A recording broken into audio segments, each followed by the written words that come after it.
CN뉴스 정자영입니다.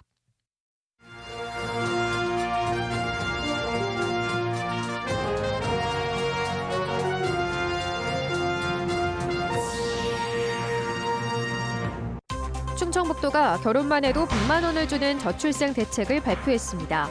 전에 없던 다양한 현금성 대책에 우려도 나옵니다. 충북대와 교통대 통합을 두고 구성원 반발이 가시화됐습니다.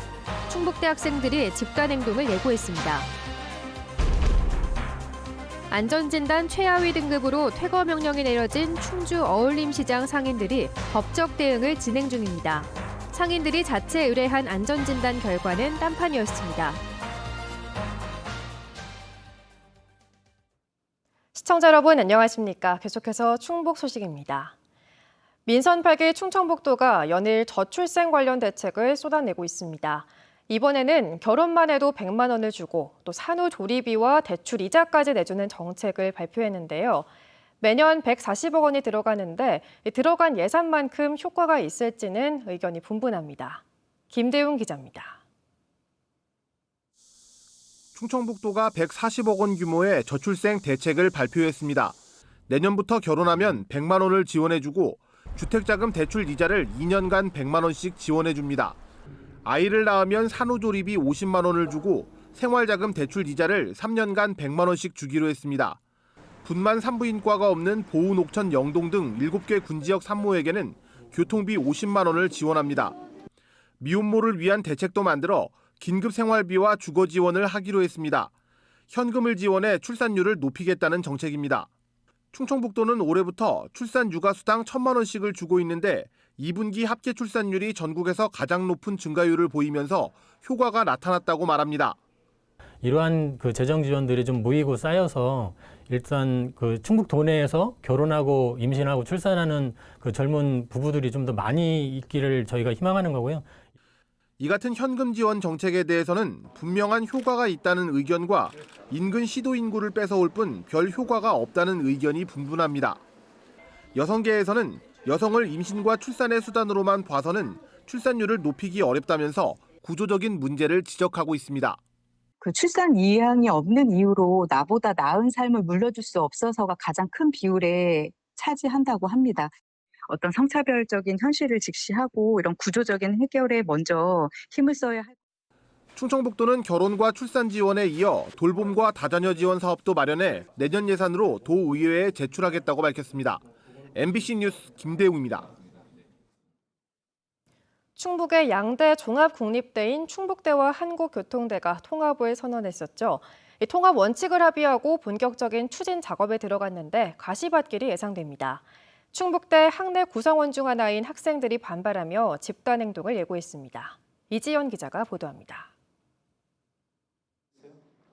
충북대가 교통대와의 통합을 주제로 마련한 첫 공개 토론회. 학생과 교수, 직원 등 학교 구성원의 의견을 듣는 자리에서 반발이 터져 나왔습니다. 주체는 충북대 학생들입니다. 입시 결과 차이에 따른 대학 인식 하락이 주된 이유입니다.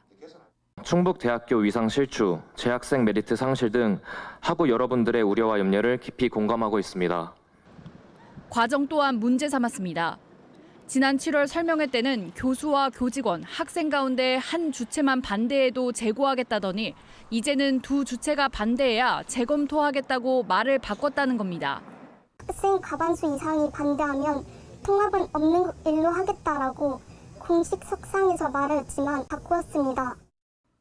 온라인에서 반대 여론이 들끓자 통합반대연합이라는 학생 조직이 생겼고 단과대 학생회장이 참여하는 중앙위원회의 입장도 다르지 않습니다. 두 대학의 통합 논의는 지난 5월 5년간 1,000억 원을 지원하는 정부의 글로컬 대학 30 선정을 위해 전격적으로 시작됐습니다. 충북에서 유일하게 1차 관문을 통과했고 다음 달 최종 선정을 앞뒀는데 암초를 만난 겁니다.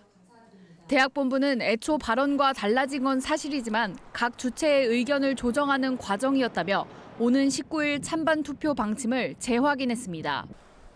학생들도 당장 내일 대학 본부에 집결해 집단 행동으로 맞서는 등 내부 반발을 가시화하기로 했습니다. 한편 통합 논의에 맞상대인 한국교통대는 구성원별 설명회 등을 시작으로 내부 의견 수렴을 이제 본격화하는 단계입니다. MBC 뉴스 이지연입니다. 오송 지하차도 참사 희생자를 추모하는 시민 분향소가 청주시청에 다시 설치됐습니다. 유가족협의회는 청주시청 별관 1층 로비에 시민 분향소를 설치하고 내일부터 다시 운영을 시작하기로 했습니다. 지난 1일 청주시 도시재생허브센터에 있던 기존 분향소가 철거된 지 나흘 만입니다.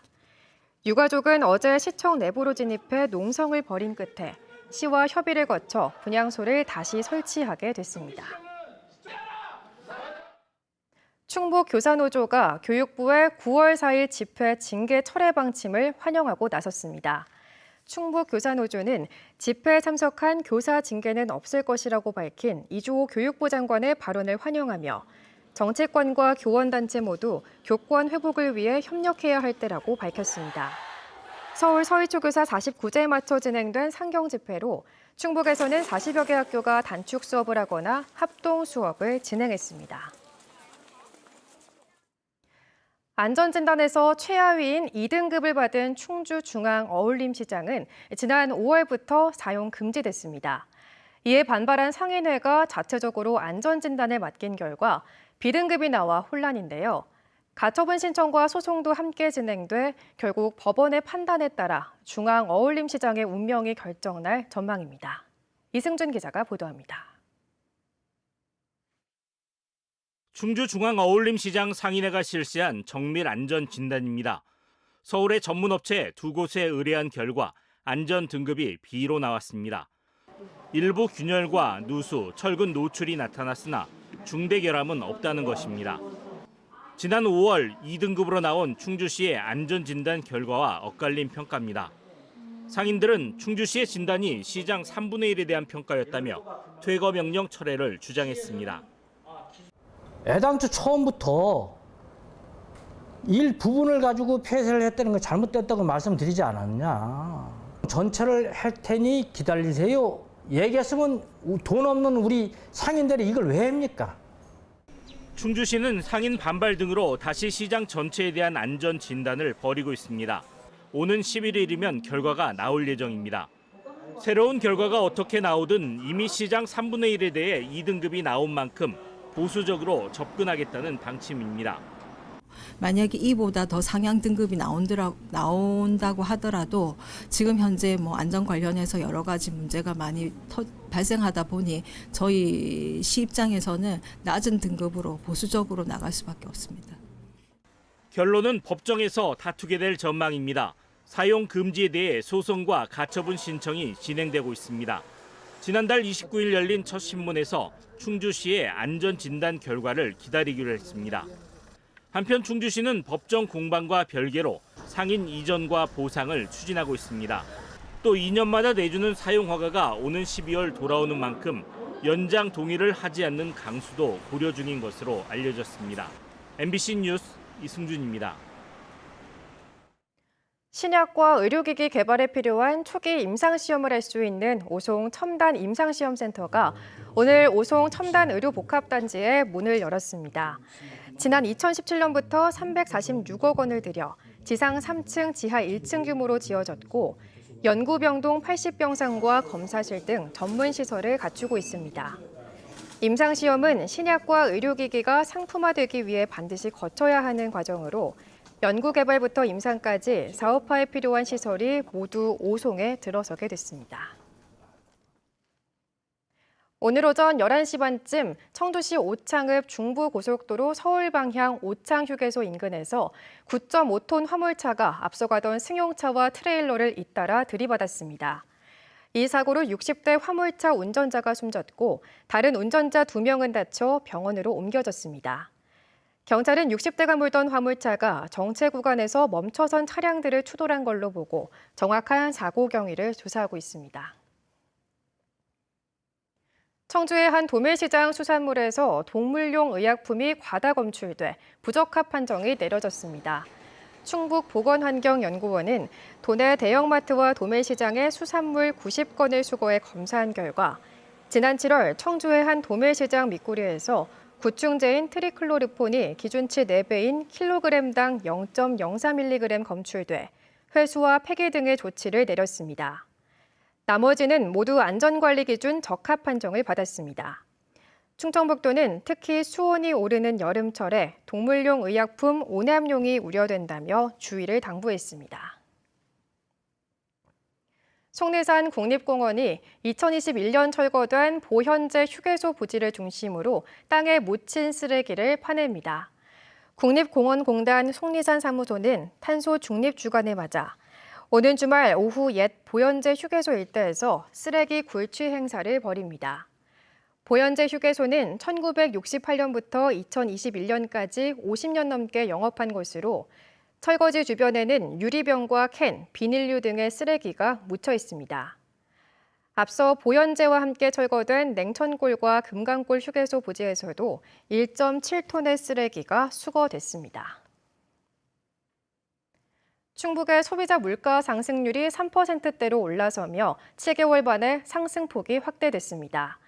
충청지방통계청이 발표한 소비자 물가 동향을 보면 지난달 충북의 소비자 물가 지수는 113.17로 1년 전보다 3.2% 상승했습니다.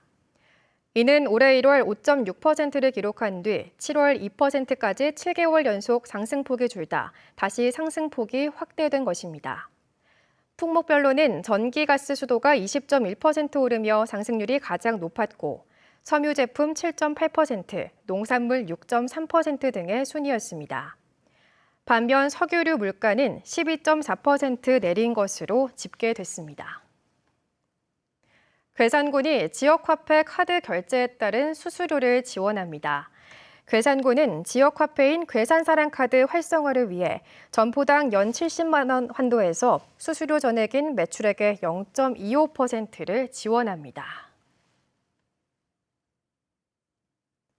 충북 지역 소식 마칩니다. 시청해주신 여러분 고맙습니다.